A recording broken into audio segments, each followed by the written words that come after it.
pessoal, boa tarde. Sejam muito bem-vindos. Eu sou o professor Arnaldo Aguiar. Esse é o canal Arnaldo ADM. Hoje a gente vai fazer a nossa conversa, mais uma conversa, um bate-papo, do que uma entrevista com o Marlon André. O Marlon, a gente já tem uma amizade de longa data, né? De quase 20 anos. E eu considero amigo quando a gente, mesmo passando muito tempo sem se ver, quando a gente se encontra, é a mesma reação, a mesma relação. Então, o Marlon é de verdade um amigo que eu tenho. E quando a gente entrou em contato para sugerir a entrevista, foi aceito de pronto. Então, Marlon, seja muito bem-vindo. E boa tarde aos nossos espectadores aí do canal.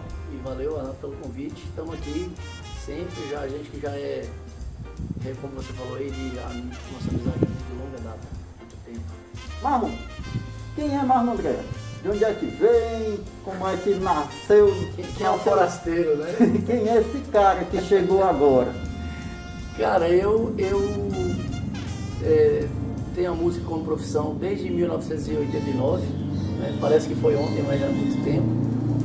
E eu sou do Paraná, né? Sou de uma cidade nascido numa cidade chamada Cianorte, no Paraná, radicado em Maringá, que é uma cidade do lado, uma cidade que tem uma tradição de ter muitas bandas e tal. Isso que me levou para o mundo da música, né? E aí, nascido no Paraná, vim no início dos anos 90 para Paraíba, né? Campina Grande, onde morei por 8 anos. E lá em Campina toquei em vários estilos, né? Toquei em barzinho, fiz barzinho, toquei em trio elétrico. Quer dizer, minha vida musical ela é bem misturada, assim, bem eclética, vamos dizer assim. Até que em 2000 eu vim para Parnaíba. Em 2000, em junho de 2000. Aí já estou aqui há 20 anos. Agora em junho, né? Agora em junho, 20 anos, é esse mês. Então, e sempre trabalhando com música e se virando do jeito que dá com a música. Beleza. A gente vê que o Marlon gosta de junho, tá até com a máscara aí de festa junina. De São João, Ei, Marlon, como é que foi a sua chegada em Parnaíba? Existe uma lenda que o parnaibano é muito bairrista, que não gosta de gente de fora. Assim que você chegou, já começou a trabalhar, já teve contrato, como é que foi isso? Cara, eu costumo dizer, né, que eu sempre fui um cara de muita sorte. Eu sou um cara muito iluminado, assim, porque eu sempre pessoas do bem cruzaram o meu caminho, né, vamos dizer assim. Tanto quando eu fui para Paraíba, né, fui muito bem recebido lá. E eu já casado, né, que a minha esposa é daqui de Parnaíba. Quando eu cheguei em junho aqui em Parnaíba, por coincidência, estava sendo inaugurado o restaurante Rios na época, né, que foi exatamente em junho de 2000 que inaugurou o restaurante Rios.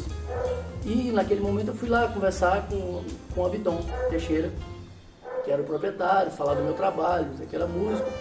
E ele disse, que legal, porque eu tenho um amor muito grande pela Paraíba, porque eu tenho uma empresa lá e tal, e a gente ficou amigo. E aí eu passei a trabalhar no Rios 3 vezes por semana, né? Naquela época. Se eu não me engano, era terça, quarta e sábado. Alguma coisa assim. Eu sei que era 3 vezes por semana e eu revezava essa agenda musical no Rios com o Fernando Holanda e a TT na época, né? Que eles faziam os outros 3 dias da semana, porque lá tinha música todos os dias praticamente. E depois de alguns meses entrou acompanhando tanto a TT e o Fernando como eu, o Zé Cláudio do sax, né?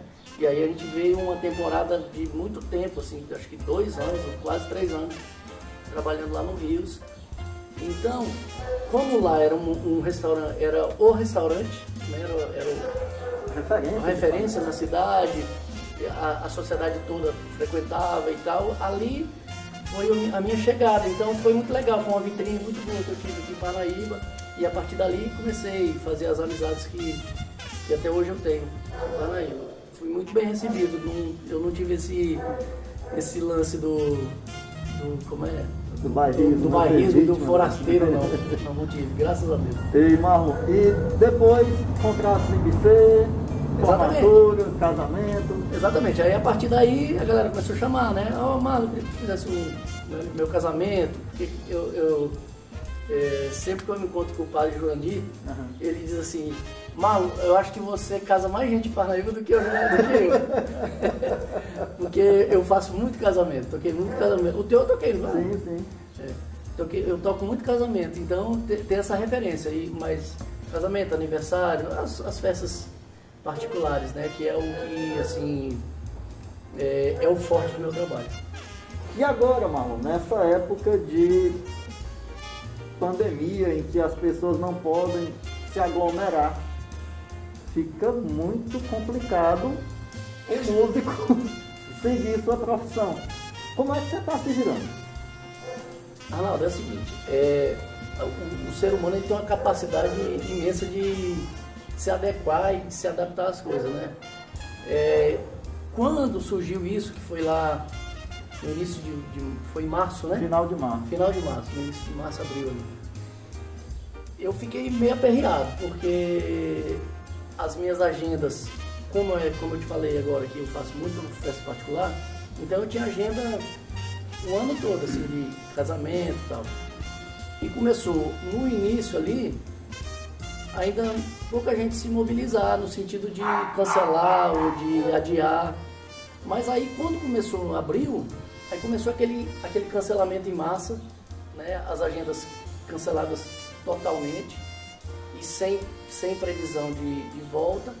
Aí eu comecei a ficar mais preocupado, né?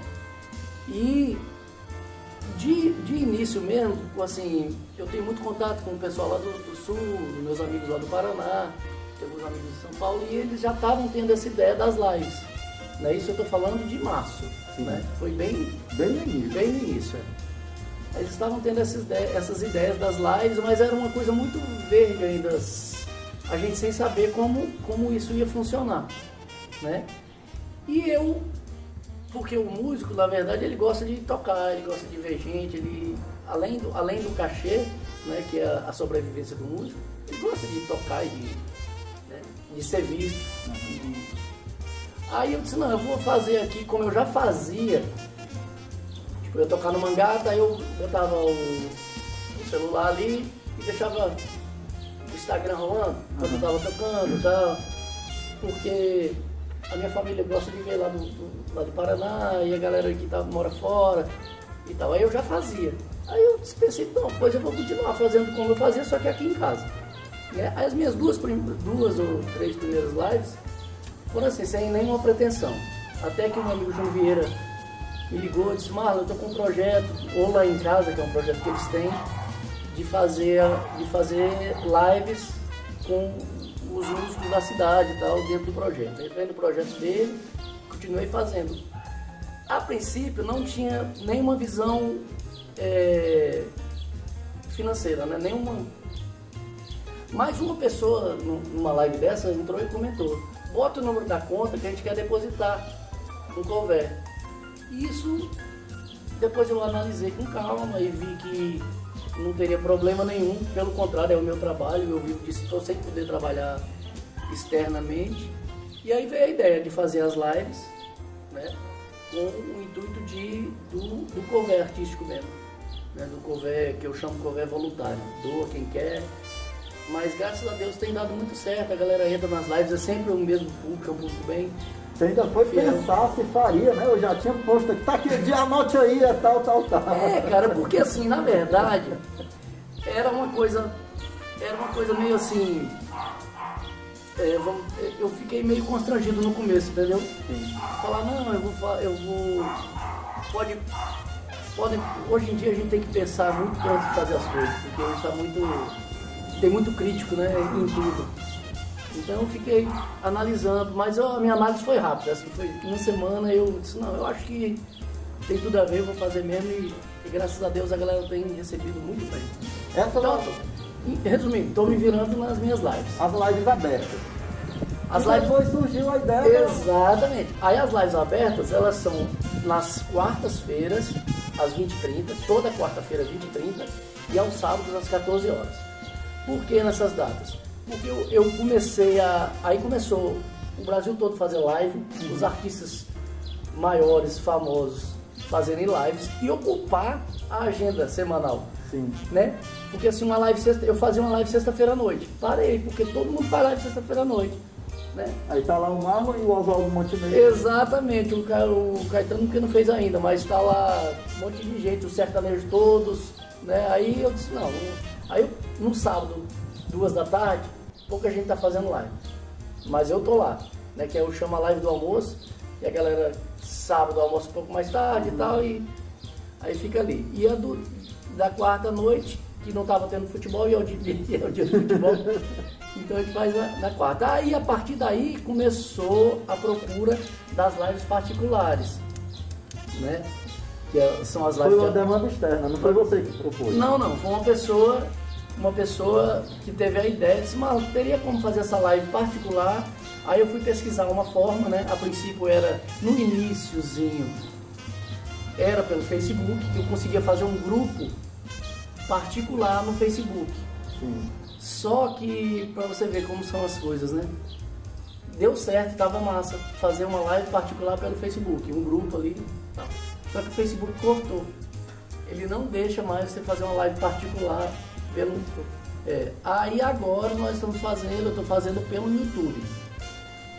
Tô achando melhor, porque a qualidade de áudio e vídeo é melhor pelo YouTube, que é uma plataforma específica para isso.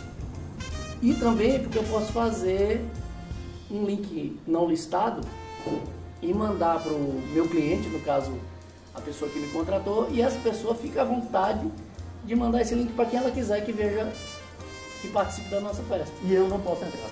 Você não, só se você for convidado. Certo. Se essa pessoa te mandar aquele link que ela recebeu, é uma chave de acesso à festa. E como é que exibível. Funciona? É um exibível. Que funciona melhor do que os exibíveis da festa. Funciona melhor, porque só entra realmente quem... Não tem nenhum constrangimento de barrar, né? Exatamente. Ei, Marlon, e como é que funciona assim? A pessoa quer contratar o show do Marlon. Tem quantas versões? Tem Marlon voz de violão, tem Marlon teclado, tem Marlon São João, tem... Como é que é isso? Tu tá perguntando antes ou durante agora a pandemia? Durante a pandemia Não, e também no pós-pandemia, né? Quando... Durante a pandemia é sempre um Marlon só. Eu não recebo... Não tem a banda, né? Não tenho como fazer, porque o meu estúdio é pequeno. E eu fiz um dia desse uma live rock and roll e aproveitei o meu filho, o Samuel, que tá aqui, né? Tá trancado em casa comigo. E ele toca guitarra e tal, a gente fez uma live específica de rock e tal, mas foi porque a gente tava a fim de fazer mesmo. Mas assim, eu fiz uma live particular na semana passada, que foi um arraial, foi o arraial da Escola Arco-Íris, foi uma live particular, porque assim, a live é particular, mas depois, se a pessoa quiser, tipo, na hora,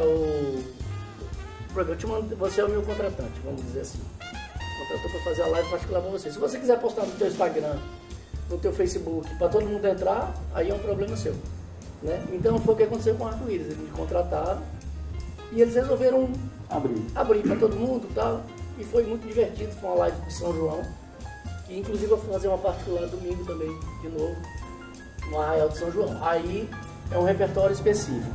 As lives particulares têm essa peculiaridade, a pessoa escolhe, eu gosto muito desse estilo de música, ou desse cantor, desse... Aí eu preparo um repertório específico para aquele, como eu fiz uma que eu achei super interessante, para um cara do Acre, que mora no Acre, Rio Branco. Ele viu uma live, achou interessante, e no Dia dos Namorados, ele estava fazendo aniversário de casamento. Ele disse, não, eu quero fazer uma live surpresa para minha esposa, de Dia dos Namorados. E aí mandou uma lista de música e tal, e eu fiz ele lá no Acre e eu aqui em Parnaíba. Achei super interessante, porque, como a gente estava falando antes da entrevista aqui, e a vantagem disso é que a gente abrange um público maior, né? Você pode fazer uma live, o cara que está lá em Porto Alegre, o cara que está lá nos Estados Unidos, sem problema. É só ele acessar o horário. Fiz uma também, eu falei agora dos Estados Unidos, para uma senhora que mora em Fortaleza, tem um filho que mora no Canadá, tem um filho que mora na Alemanha, e aí o único problema que a gente teve, que eles tiveram, né, foi escolher um horário que batesse, que não desse madrugada para um, né? Mas foi muito legal, que tava praticamente vários lugares do mundo vendo a live naquele momento. Muito bom. De verdade, é um artista global, né? De verdade, um artista global, exatamente. Coisas que assim, a gente até 3, 4 meses atrás nunca imaginava que aconteceria. É verdade. Né? E Marrom, aqui é uma conversa a 3, eu, você e a pessoa que está nos vendo aqui. Sim, claro. Não sei se você sabe, mas em 2003, de 2003 a 2006, eu estive à frente de uma choperia aqui em Parnaíba, eu e o Roberto, nós somos sócios. Roberto Carvalho, o Bob. O Bob. E foi um período de muitos aprendizados, muita coisa boa. Foi quando a gente se conheceu.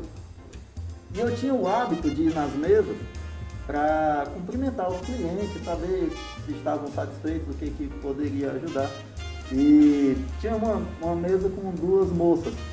E eu fui lá cumprimentá-las e perguntei o que elas estavam achando, perguntei o que elas estavam achando da música.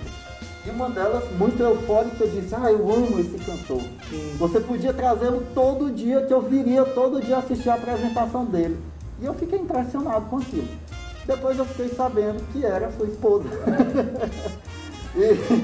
E a pergunta que eu tenho a fazer é: como é que é o apoio da família hoje com relação à sua profissão? Você falou já do Samuel.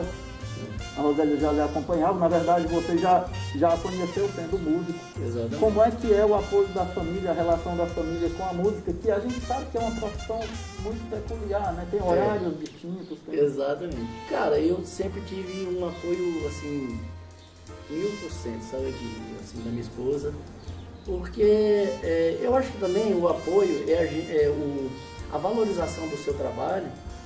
É você mesmo que faz. Você tem que ser uma pessoa por exemplo, eu levo a música, desde quando eu comecei a trabalhar com música, muito sério, como qualquer profissão de questão de horários, questão no geral, em tudo. Eu levo muito sério isso. Então, eu acho que também é uma forma de você ser respeitado pelo que você faz, né? Você levar como um trabalho, a gente tem as dificuldades, investimento, né, procurar sempre estar inovando, estar se preocupando com o que está acontecendo, estar sempre ligado, né? Isso é muito importante na música. Então, aqui em casa eu sempre tive, assim, o apoio 100%, né? Tanto eu sendo apoiado, como também apoiando agora o Samuel, que está aqui, quer entrar nessa onda de música e tal. A diferença dele pra mim é que eu falei pra ele que ele vai ser um músico, ele vai fazer um curso de música, entendeu? Que eu não tive a oportunidade de fazer. O meu foi um mundo que ensinou, né? Detalhado pela... exatamente. Mas o apoio é 100%, não tem o que... Que bom. E Marrom, como é que você faz para ser vocalista? Essencialmente vocalista. E aí tem o violão, tem o teclado, tem os instrumentos que acompanham. Sim. Mas como é que você faz para preservar a voz, para manter a voz? Porque é de fato o seu instrumento de trabalho. A gente vê alguns músicos, eu pergunto isso porque a gente vê alguns músicos, e aí eu vou citar porque não é segredo, o Zezé de Camargo, por exemplo, passando por alguns constrangimentos até nas lives dele, quando a voz não aguenta aqueles picos que ele quer dar. Cara, eu na verdade eu era muito relaxado até um tempo atrás. Até ver o caso do Zezé de Camargo. Não, até eu ter um probleminha. Né? Eu tive, no ano passado, um problema muito sério na voz. Eu tive uma... Na verdade eu tive uma rouquidão muito forte, e depois dessa rouquidão veio praticamente minha voz sumiu. E aí quando eu procurei um otorrino, ele me passou um monte de exame que eu fiquei com muito medo, né? Aqueles exames de cordas vocais que eu nunca tinha feito. E desde muito tempo eu canto, desde criança, né? E assim, cantando na intuição mesmo. Nunca tive aula de canto, essas coisas assim. A gente vê, hoje em dia é mais fácil ter um acesso, você entra num canal ou outro, a galera te ensina como é que faz, melhor respiração, mas a gente faz, no meu caso, meio na intuição. E os meus tons é alto, eu canto músicas altas e tal. E eu fiquei com muito medo. Aí cancelei, fiquei um mês sem poder cantar, ele me proibiu de cantar, cancelei os contratos e tal. E depois desse susto, aí eu vim me revendo algumas coisas, né? Por exemplo, evitando bebida alcoólica quando estiver cantando, assim, principalmente bebida alcoólica gelada, né? Aí passei um tempão cantando só bebendo água, temperatura ambiente. Depois que o cara vai relaxando de novo, aí toma um vinho, mas mesmo assim, aquela bebida gelada que eu vivia cantando, eu não faço mais, assim, não tenho feito, né? Só quando tá muito quente, o cara toma uma cervejinha. Mas assim, é meio impressionante como você sente a diferença.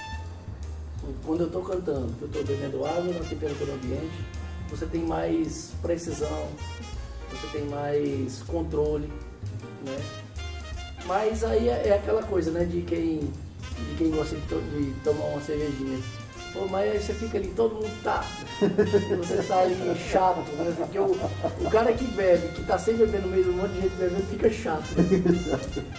Mas assim, eu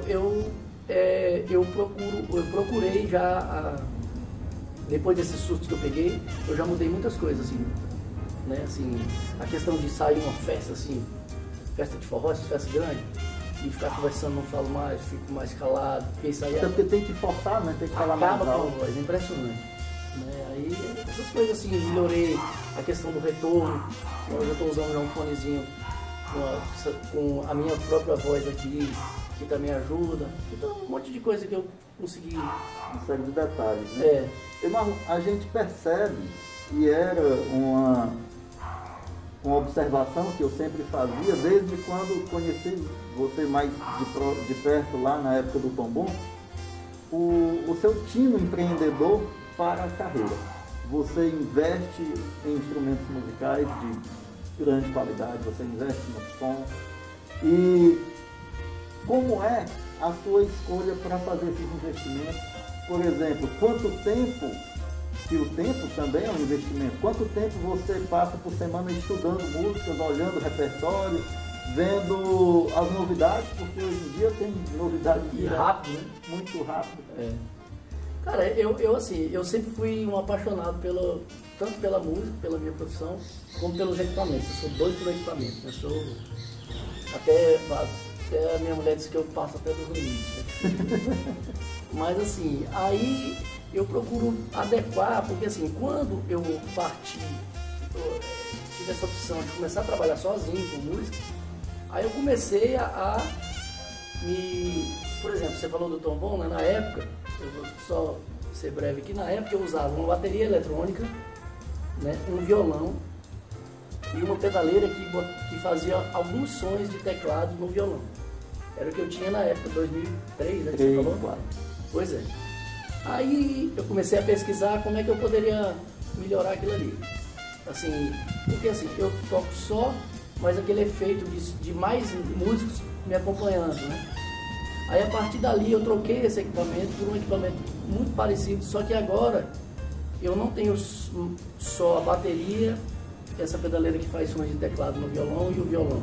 Agora eu tenho um violão que liga numa outra pedaleira, que é já o futuro daquela de 2003, que ela converte tudo no equipamento que faz o acompanhamento geral, de bateria, de teclado, de baixo, tudo que eu toco aqui, ele entende e me acompanha.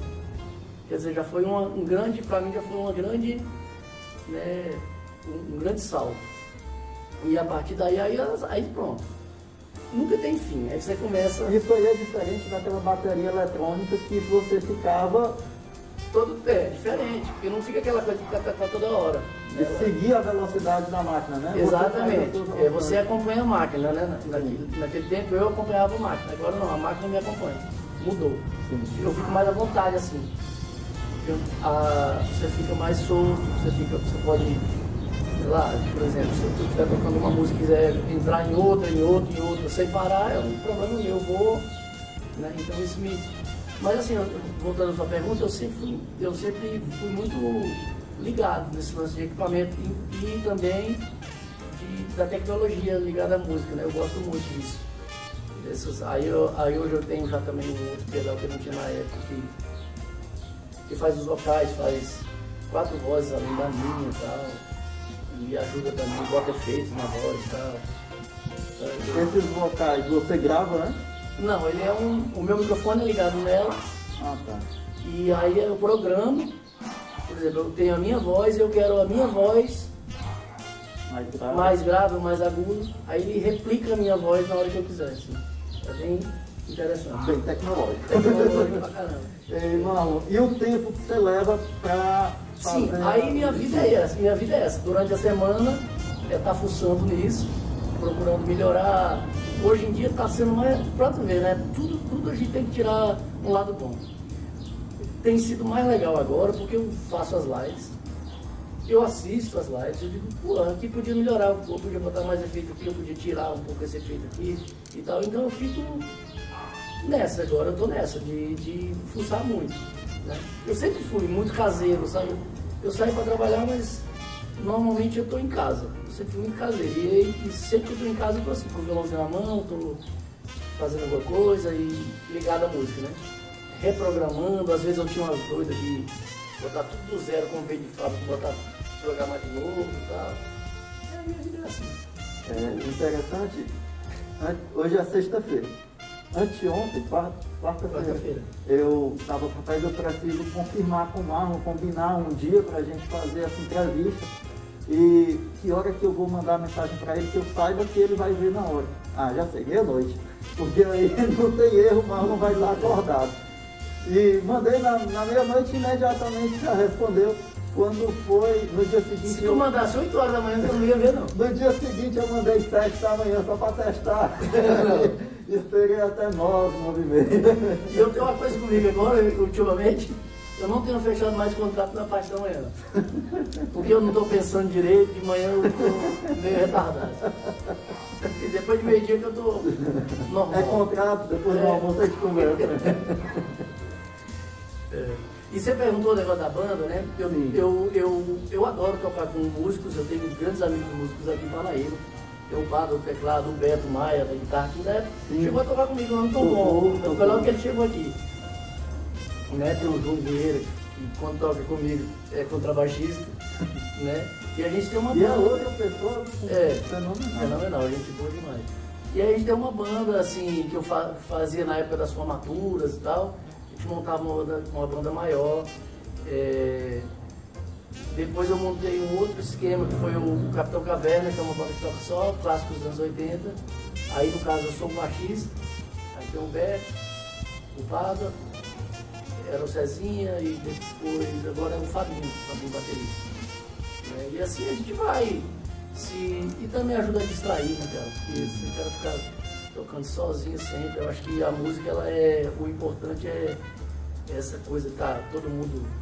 Por isso que essa pandemia prejudicou muito a classe artística, né? Porque a gente gosta de tumulto, de muita gente perto, isso aí tá. Você falou aí, a sua rede de contato é toda de músicos de muito tempo, né? São todos músicos que têm muito tempo de carreira. O Beto Maia também já tem mais de 20 anos. O Beto tocou na Santa Ceia, né? Brincadeira. O Júnior também não é menino novo, não. O Júnior é professor de voz. E sem falar que eu não falei de outros, né? Que assim são amigos, né? O Pedro Guita. O Felício. Né? O Pituca, que já deixou a gente, mas também é um grande amigo. Cara, eu acho assim, músico é músico, né? Tem a galera mais nova também, tem muita gente talentosa. Parnaíba tá, pra você ver, né? Vamos aqui entre nós. Em 2003 a gente era limitadíssimo, tanto de músico como de casa, tinha pouquíssimo. Né? Hoje em dia você vê aquele movimento mais forte e esse estilos novos entrando, sertanejo, forró. A pergunta é bem isso. Que conselho você dá para quem está começando agora? Um músico que toca bem, que canta bem, mas precisa de muito mais do que cantar bem, tocar bem, para se dar bem na música. Cara, eu acho que principalmente, em primeiro lugar, estudar. Hoje em dia está tudo mais fácil. No meu tempo, quando eu comecei, o Samuel ficou tudo falou isso. Parece que você tem 100 anos, né? Tinha que gravar uma fita cassete e ouvir, tirar música e tal. Hoje em dia você tem YouTube, você tem um monte de coisa aqui. Mas independente disso, tem muita gente ensinando errado. Você tem que ter esse cuidado, né? Então eu acho que o estudo é o básico. Estudar a música certo. Se espelhar nas pessoas mais velhas, as pessoas que têm mais noção. Eu gosto de tocar contrabaixo. Então quem aqui é um cara que toca contrabaixo aqui, que me dá uma referência assim, ou pela TV, você viu uma banda que tem um contrabaixista que você considera bom. Ouvir muita música também é importante. E eu acho que o fator principal, cara, é levar a música. Se o cara quiser, você profissional da música, é levar a música como qualquer outra profissão séria. Porque essa história de músico boêmio, não cola mais, isso aí não existe mais. Música é uma profissão como outra qualquer e tem que ser levada a sério. O Gilvan é músico, tem uma banda, Pois é. Tá ligado aí, anotou aí, né? Eu tenho certeza que ele sabe disso. Ei, Marlon, a gente já está quase concluindo. Você já falou da sua família e vamos imaginar que você vai dar um conselho para os seus 2 filhos. Diga que conselho você daria, fora use máscara e não saia de casa. Isso aí você vai falar não, né? Eu acho que todo mundo já deveria saber disso, né? O que você diria para uma época que a gente não tem certeza de mais nada? Agora você me pegou, não? É difícil o cara me perguntar uma coisa que eu não sei assim, responder. Mas, cara, eu posso lhe dizer que eu estou na mesma situação. Né? Eu estou esperando o que vai acontecer. Né? Os meus filhos estão aqui, tem um que já está fazendo universidade. Então, a Rafinha está fazendo lá no João Pessoa. Está fazendo o curso lá e está aqui, porque está tudo parado. Né? E o Samuel, que estava fazendo o curso, também desistiu e agora vai fazer música, está esperando. E eu falei, por coincidência você falar disso, eu falei hoje com o coordenador do curso, e ele disse, cara, infelizmente nós estamos esperando, porque ninguém sabe o que vai acontecer amanhã.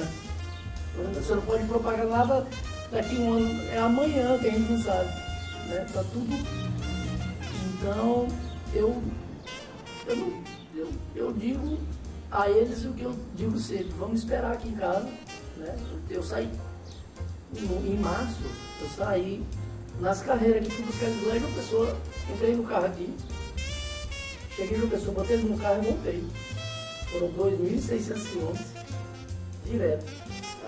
Porque eu não podia deixar eles lá, que estava naquela onda de fechar fronteira e tal. E é isso o que eu fiz. Então, o conselho que eu dou a eles, a gente está aqui em casa, né, nós 4, e esperando o que vai acontecer. Eu acho que eles são muito conscientes, eu acho que todo mundo deveria ser, e não estamos saindo de casa. A não ser, assim, o necessário, por exemplo, eu às vezes tenho que sair, tenho que ir no supermercado, mas eles estão em casa, sem sair mesmo. E eu acho que agora é isso, e assim, se renovar, né, cara, é o que eu imagino que a gente possa fazer. Eu acho que, voltando à questão das lives e dessa coisa tecnológica, eu acho que o novo, como é que eles chamam? Novo normal. O novo normal vai ser 50%, eu estava comentando isso hoje na hora do almoço, vai ser os 50%. 50% o que era ao vivo, 50% assim, a galera mais em casa, a galera mais comedida no sentido assim, de, como é que eu digo? Mais cautelosa? Mais em casa mesmo, mais festa intimista. Mais intimista, não vai ter, eu imagino, né? Sim. Agora também tu posso estar falando besteira. Amanhã ninguém vai sabe. ver daqui a 2 anos, vai dizer, olha o que o Marlon falou. Exatamente, porque também se houvesse uma vacina, então o que vai acontecer daqui? Ninguém sabe, mas vai acontecer. Isso aí é. Então, agora, cara, eu sou um cara muito otimista e eu também acho que a gente tem que tudo tirar um lado positivo das coisas. Né? E o lado positivo que eu estou tirando disso é que a gente está conseguindo realmente ver quem são as pessoas mais conscientes, quem são as pessoas mais solidárias, né? No sentido geral. Você vê aqui, agora puxando a sardinha para mim, a classe musical, a classe artística, você vê, estava tão desprezada há algum tempo atrás, e você vê o que os artistas hoje estão fazendo pelo mundo, né? Que foi daqui para cá, né? É um salto grande. Porque eu imagino aqui, ó, os nossos telespectadores aí. Galera que está em casa, o que você faz? Você ou está na televisão, ou você está vendo alguma coisa na internet. E basicamente o que você vê na internet são as lives, são shows, eu acho que nunca foi consumida tanta música como está sendo consumida agora. É verdade. Né? É verdade. Marlon, a nossa última pergunta. Sim. Você já se inscreveu no canal Arnaldo ADM? Me inscrevi sim. Se inscreva aí. Marlon, qual é o seu canal? Sim, se vocês puderem se inscrever lá no meu também, é Marlon Andréia, no YouTube. Sou Marlon Andréia. Também estou inscrito, viu? Tá? Então, e lá você pode acompanhar todo o material e as lives que estão rolando nas quartas e nos sábados. Porque essa semana que eu decidi isso, que eu não estou fazendo mais live nem pelo Facebook e nem pelo Instagram. Porque eu acho que depois de um tempo a gente vai ter que repensar um monte de coisa e eu estou vendo que a plataforma mais de fácil acesso, mais apropriada é o YouTube mesmo. Então, se inscreva no meu canal, vá na live, deixa lá. Mas não faz um fundo musical para eu poder convidar o pessoal para justificar o violão só? Então, pessoal, agora sobre o fundo musical do Marlon Guerra, convido a você que se inscreva no nosso canal, dê o seu like, curta, compartilhe e nos acompanhe. Muito obrigado a você que está aí conosco, muito obrigado ao Marlon, muito obrigado ao Gilvão, muito obrigado a Deus e vamos botar para gerar. Valeu, um abraço, até a próxima. Deu legal?